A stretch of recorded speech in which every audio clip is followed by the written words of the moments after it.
welcome on 360 Sport on Trust TV. I am Adeni Aji Shafe. Well, for the MPFL matches we play across Nigeria, you have 6 home wins, 1 away win, and you have 3 draws there. In that particular encounter that happened across Nigeria. Well, we'll be continuing on the show as we quickly give you update concerning all the activities in the world of sport. And I have in the studio Emmanuel Fashimi. Good to have you.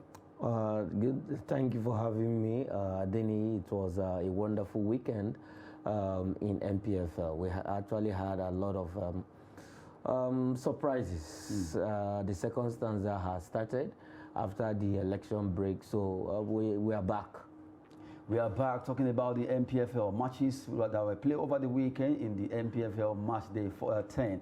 But before that, well, Nigerians were not too happy for the fact that Eagles couldn't do well in their last game against Guinea-Bissau that was playing at Abuja at MK Abiola Stadium. We'll be starting on that particular note, looking at that particular match. We are sorry. Eagles apologize to Nigerians. That's the first story we'll be looking at. Super Eagles right now, they've apologized to Nigerians, saying, well, they are sorry for the fact that that match wasn't the way Nigeria expected it, and really, they want to do well in their next match. I'll be coming up today. The truth is, it was actually a very dismal and awful performance from the Super Eagles. Down as in starting from the coach down to the players, they didn't actually give anything on Friday evening. Super Eagles of 90s, 70s, 80s, downward to early 2000s. These are kind as in when Super Eagles is playing, you see commitment, you see seriousness, you see the zeal, you see the hunger, you see that this aura that yes, they actually they are fighting for something. They want to defend the green, white, green color. They want to defend that color. They want to stand as in more than how many million persons are behind them. That is what we used to see with the Super Eagles. But on Friday, it was a lackluster performance from the team, not just the coach alone. Both the players are also to be blamed because if you look at it, first, the tactics of the coach was wrong. There were some players who wasn't supposed to start in that game or use.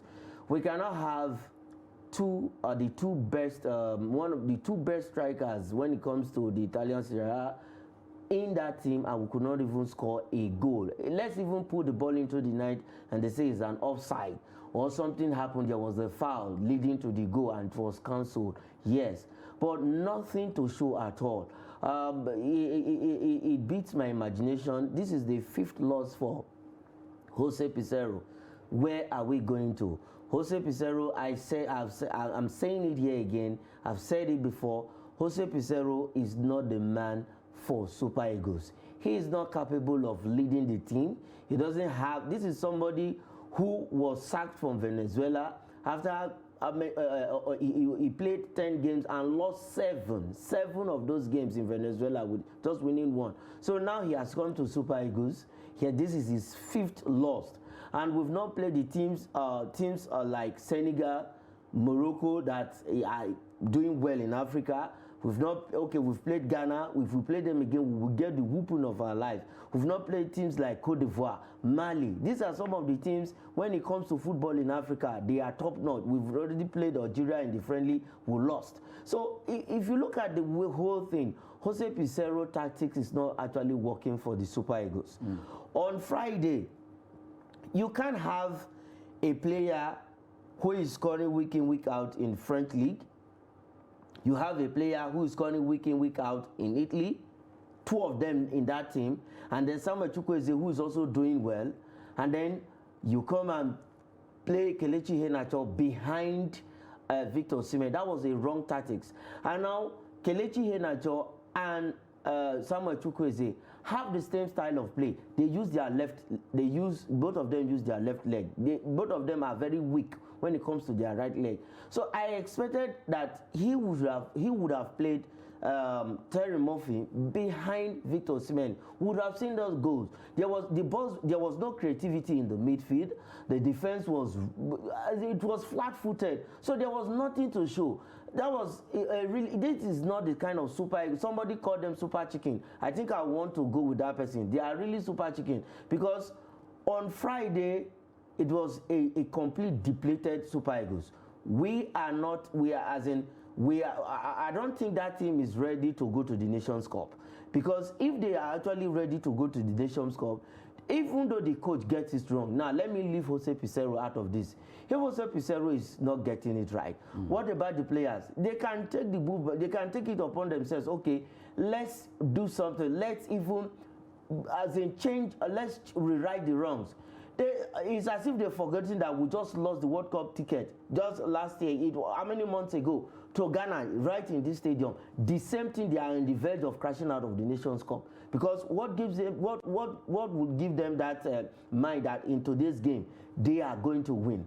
Okay, let's not even go to today's game yet. Let's look at the fact that they apologize this time around, that they are sorry. Come on, I still remember after the outside from the World Cup against Ghana, it wasn't like this. They never came out to show any remorsefulness. After the outside against Ghana, I think the team captain Ahmed Musa offered apology on behalf of the players. Now the players, it will be. But this one is like a collective. Apology. It will be led the charge. Ahmed Musa and the rest of them, they said they know. But is it apology we want? Is it the apology for how long? Are we going to continue in this? Are we going to continue like this? Okay, you are apologizing. Okay, first you apologize for the outside of the World Cup. They were forgiven. We thought they would play any match they are playing in Abuja Stadium here. They will play like a wounded lion To compensate the fans. They would have played like somebody who is, you know, when you are angry, when there is this anger in you, you want to do everything at all costs. But there was no seriousness. What the way they were playing that day, they were, even when they were one goal down, the team was playing as if they were leading 6-0. That's why I said we swap. Nigeria became Guinea, Guinea-Bissau became Nigeria. Because they were even putting on green that day. So, like you said, we swap. Because if you look at it, even the goalkeeper Zoho was, a ball will go out of play, maybe for a goal kick. You see the goalkeeper, he would have even shouted to the ball boys, throw me the ball or go for it yourself. But you see the way they were just, as in, they were moving. The only person that actually gave everything that it was Bright, Osai Samuel. The guy actually did very, very well. But every other player is 0 over 100. From you, right? Yes. Yeah. Even from persons out there. Okay, what about the coach, Pizarro? Pizarro has nothing to offer to the Super Eagles. At first, when this man was appointed, I was one of the persons who actually objected to his appointment. When to say it clearly here, I supported Mervyn Pinnick's administration very well. Whatever everybody was saying about Pinnick's administration, I was a staunch supporter of Pinnick's administration. It's not that Pinnick knows me personally or we've had, I always see him in event. But overall, for Pinnick to bring Jose Pizarro to come and coach the Super Eagles, I think in that aspect, he has not done well for us.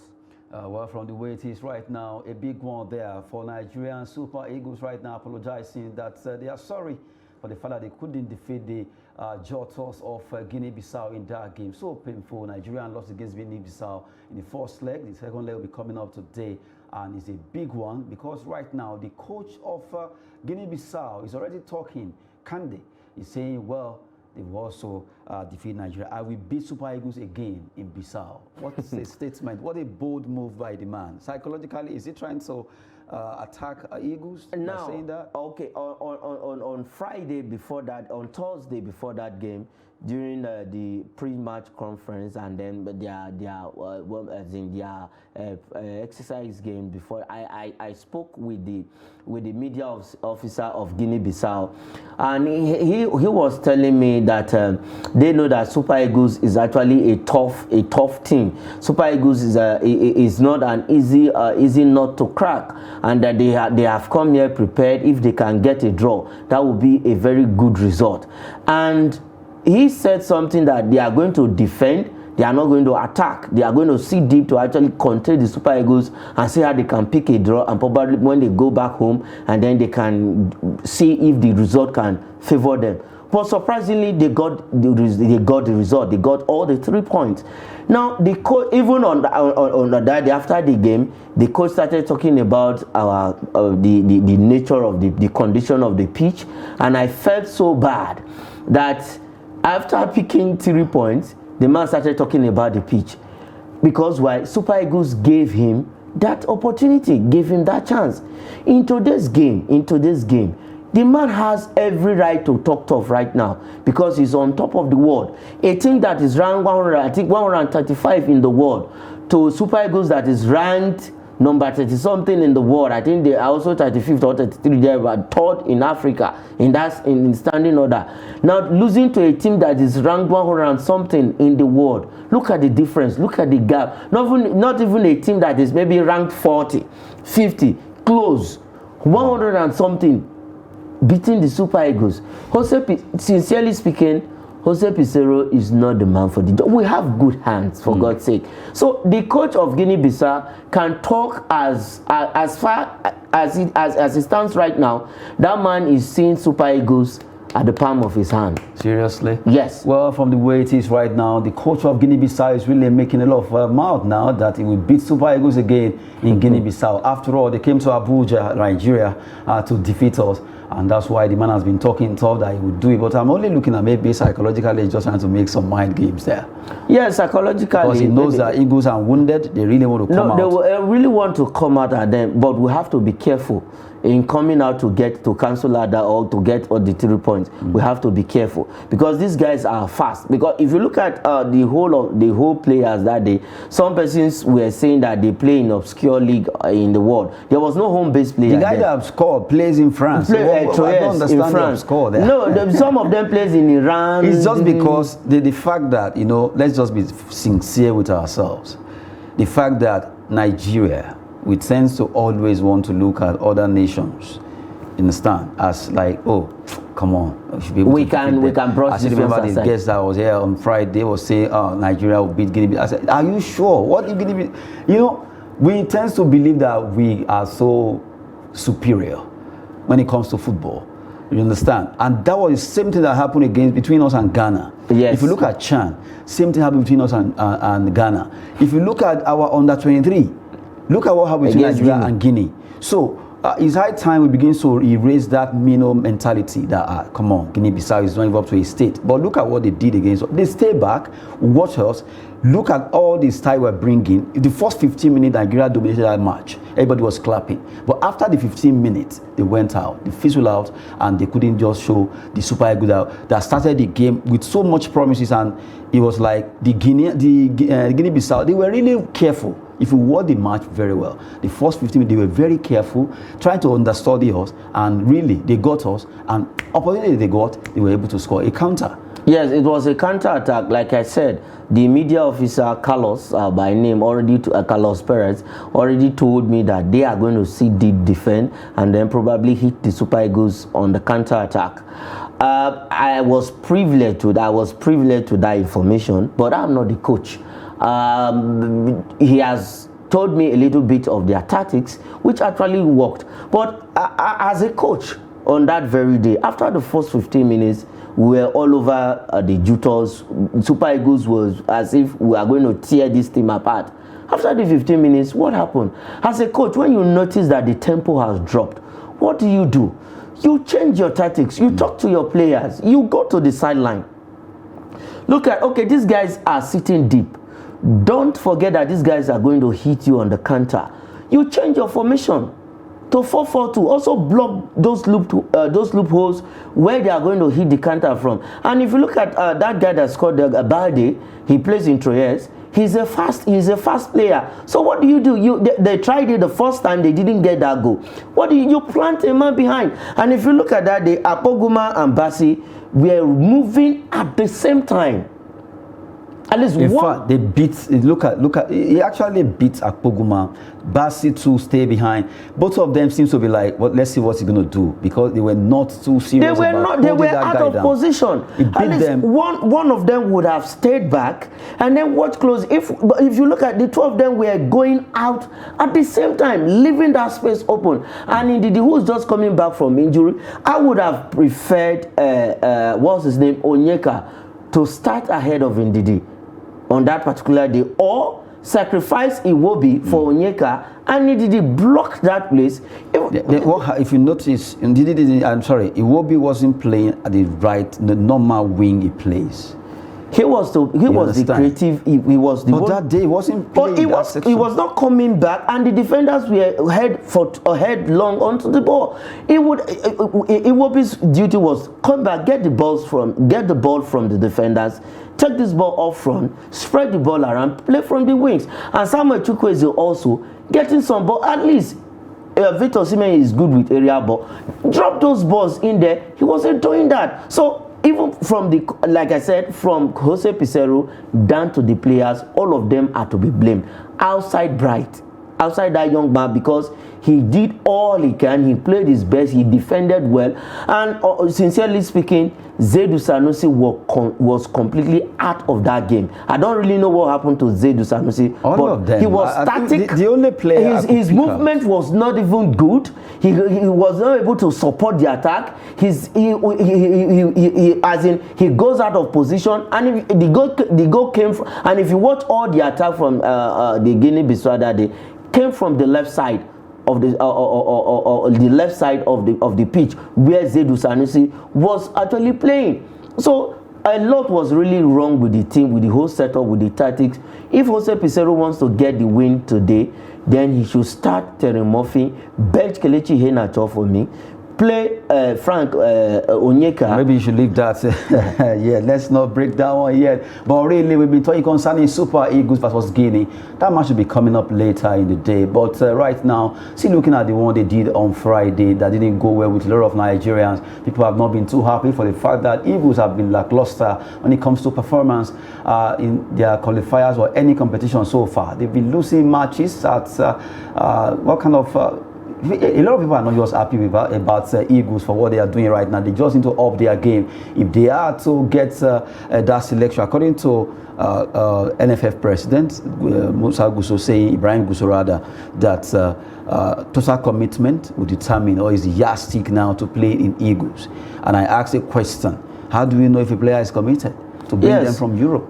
When you know, how do you know a player is committed? We've had big guys in question who play their trade in Europe before, and when they are called upon to come and play for the Super Eagles, you see that commitment in them. Example is Kanu Nwankwo. Whenever he's called upon, you see that zeal. Like I said, as in the 90s, you see this guy, whenever they are called from their various, they are even happy to come and play for the Super Eagles. Now, what happened that commitment is no longer there for Eagles this time around, because it's obvious that that Nigerian big manism, let me yes, use that of course.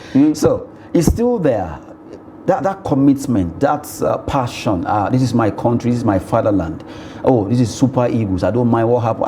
I still remember Taribo West, blood gushing out, bandages and all that. And I've seen a lot of players that are so committed, but now it seems you can't see that. The body language is not really telling good of these players. One, now, like I said on Friday before that game, we need to go back to the basics. The basics is this: what do we need to do? We need to develop our league very well, bring it up to standard. Then, in time past, we go to our local leagues, we go to local areas, pick players, and you see them playing. I'm so very sure that this Guinea-Bissau that defeated us in Abuja, I'm 4 Nigerian MPFL teams will really face them. As it stands, a team like Rivers United, Bendel Insurance will face this team. So what do we need to do? Go back to the basics. First, the administrative personnel need to change their mindset. This is my brother, he's my friend, he's my uncle, I know this. First, we need to stamp that out, and then agents, because now managers lobby for their players to play in the team. If you look at it very well, managers lobby for their players to play in the national team because there is a quota. When you play in the national team, there is a quota. You get, and if we can actually stop this, if you are not committed, you cannot be called upon. If you come down here, if you don't show commitment, no, unlike before when they say, okay, camp is opening maybe today and players are coming 3 days after. So that is part of the commitment. When they say camps open today, the camp should be filled by 12 midnight of that day. Well, we just hope that Super Eagles will get better right now when it comes to playing for Nigeria. It's really getting worrisome as they play right now. Well, from there, let's talk about the MPFL. At least that's our own. Let's talk about our league. If the big boys can't do it, let the boys that play in the league, at least let's showcase them. MPFL Group A and B matches are back now. We look at the result in that particular game. Bende Insurance, they are yet to lose so far in the Bridge League. The only team yet to lose. They actually did well against Eyimba 1-1 there. Aqua United defeated Shooting Stars 2-0. Kwara 2-0 against El Kanemi Warriors. You have Plateau United also doing well against Gombe, while Nasarawa United got beat by Remo Stars of look at Remo Stars. Really, that team seems to be they are really doing when it comes to playing in this particular league. But for Bende Insurance, in this group, they are yet to lose this season. Good one for them. Osareko is still scoring there for that particular team. Now, if you look at the way the matches ended this season, rather match day 10, for the 10 matches that was played, we have 21 goals and you have 6 home wins, 1 away win, and 3 draws. Bende Insurance still topping there with 24 points after playing their 10th matches during this season in the MPFL Bridge League. Aqua are second, Plateau United are trailing. You have Eyimba standing fourth on the same point with between Plateau, Eyimba and Remo Stars. Kwara United with 12 points, minus 3 goal difference. Gombe United, Shooting Stars of Ibadan 10-10 as their point. You have Nasarawa United on 7 points, and you have El Kanemi Warriors having 5 points. Well, from the way it is right now, it seems Bende Insurance are running with it in this particular group. Yes, they are 24 points away with the second person on 18 points. It's good that the Binil Arsenals are actually taking charge of that group. Yesterday, when I saw the score, when it was 1-0, when they were pegged back, I thought maybe this is the first loss for them this season. But for me to come back and check the score, I found out that it was 1-1. And for Bendel Insurance, they've been away from the MPFL for about 2 years, and now they came back, and they didn't just come back to the league. They came back with very well. After doing very well in the NNL, and now they are topping Group A. It's looking good for them. And for Aqua United, a good one. They were champions. That was 2 seasons ago. Things have actually picked up for Aqua United since this young man Joshua Allen took over. So for MPFL, interesting matches over the weekend. Just to let you know that we quickly switch to Group B now, where matches were also played there. Let's look at the results where Rangers also played Nigerian Tornadoes, winning away. Good one for them. The only team that won away on match day 10. Nigerian Tornadoes 2 against Dakada FC. You have Rangers defeating Bayelsa United. The Flying Antelopes really flew. They really did well this time around. You have Doma United against Lobby Stars 2-0. Rivers United 1-1 against Abia Warriors.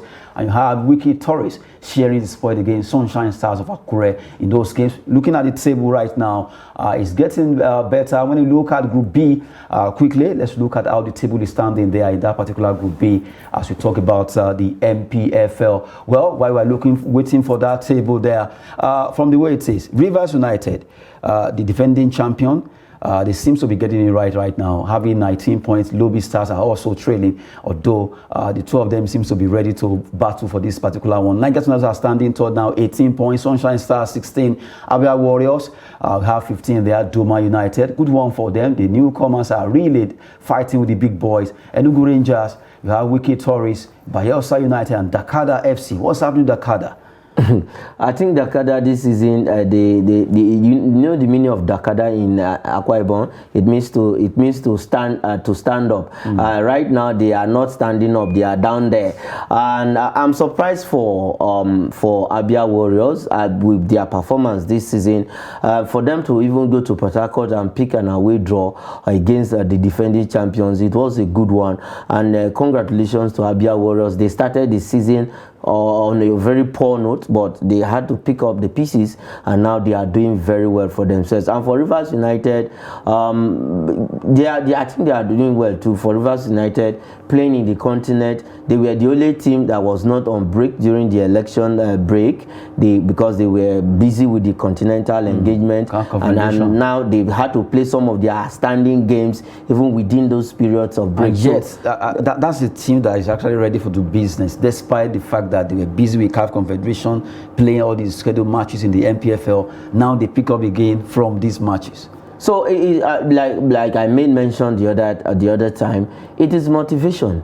That is what is pushing the team. And like you said, they know what football is business, and they have invested. And if you look at their jersey, some of these write-ups is part of it. It's part of the branding and whatever, and that is what they are getting. You get some motivation from all of these endorsements. So I think if other teams can actually emulate what Rivers United is doing, Remo Stars is doing, Van Dresa and the likes is doing, even Doma United, I think they are trying to do the same thing right now. We can have a very a viable league. We can have a league that can compete with some of the big leagues in Africa. Who says we cannot have other countries, other foreign countries outside maybe African players coming to play in the MPFL? So it's looking good. I think we are getting there. We'll get there some days. But I've always supported the average league. If we can continue with the average league, then I think our league will be contesting with others. We just hope that everything will go well concerning Nigerian Football League. The Premier League match day 10. We just unveiled for you there the match and also the table as it stands. Well, that will be it on 360 Sport. Emmanuel Fashimi, thank you very much. Thanks for having me. I'm Adini Ajishafe. Thanks for watching.